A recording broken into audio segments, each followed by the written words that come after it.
Bharti news, सीधा, सटीक और निष्पक्ष।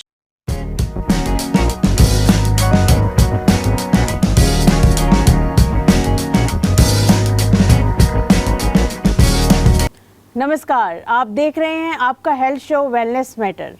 मैं हूं आपके साथ डॉक्टर प्रियंका और आज आपके साथ हाजिर हूं एक बेहद अहम मुद्दे पर बात करने के लिए। जिस बीमारी को हमने लगभग भुला दिया था वो एक बार फिर अपनी उपस्थिति दर्ज करा रही है। जी हाँ, हम बात कर रहे हैं कोविड-19 की।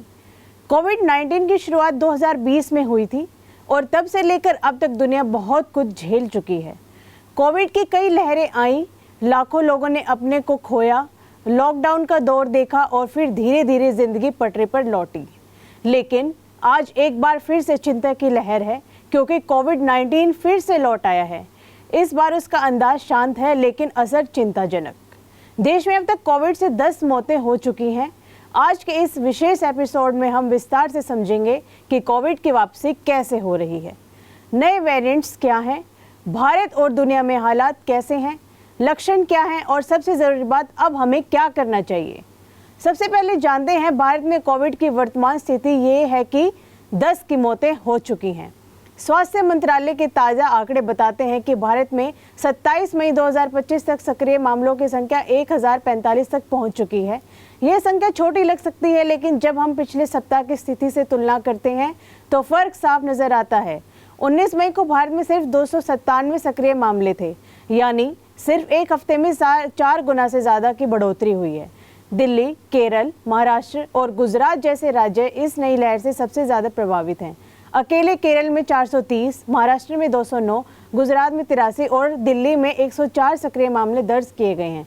इन राज्यों के अलावा अन्य राज्यों में भी हलचल दिख रही है।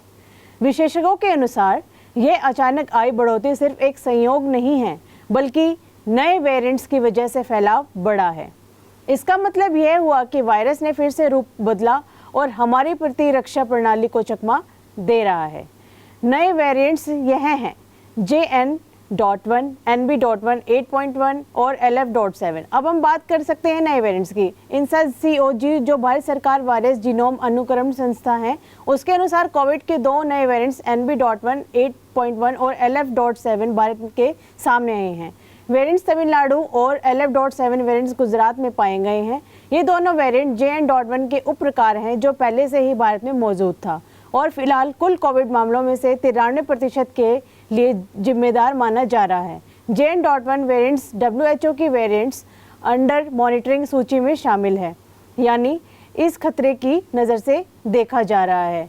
ये वेरिएंट्स बहुत तेज़ी से फैलते हैं और संक्रमण की संभावना पहले की तुलना में अधिक बढ़ा देते हैं।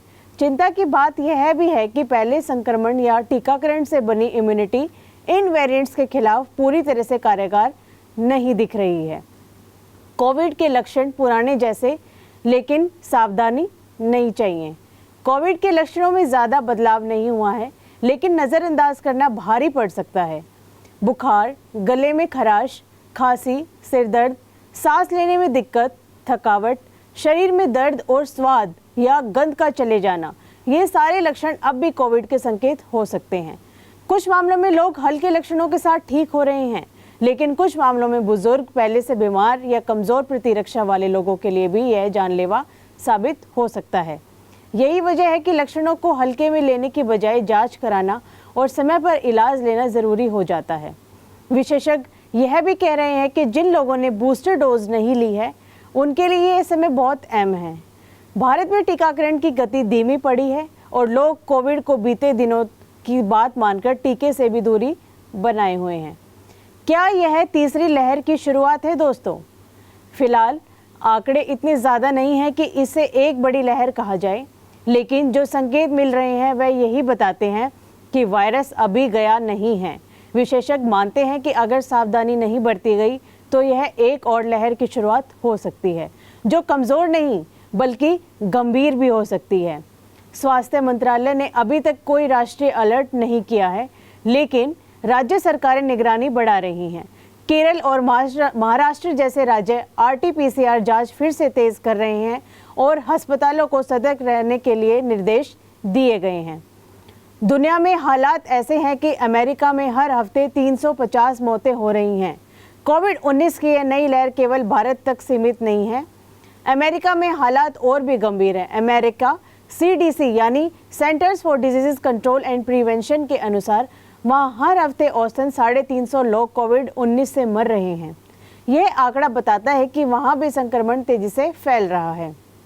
अमेरिका में हालात बिगड़ने का मुख्य कारण 3 हैं।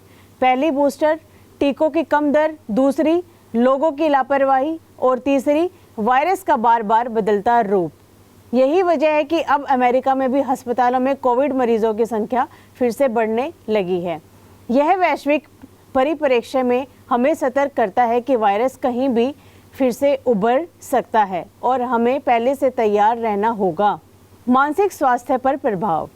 कोविड सिर्फ एक शारीरिक बीमारी नहीं है, इसका असर मानसिक स्वास्थ्य पर भी गहरा पड़ता है।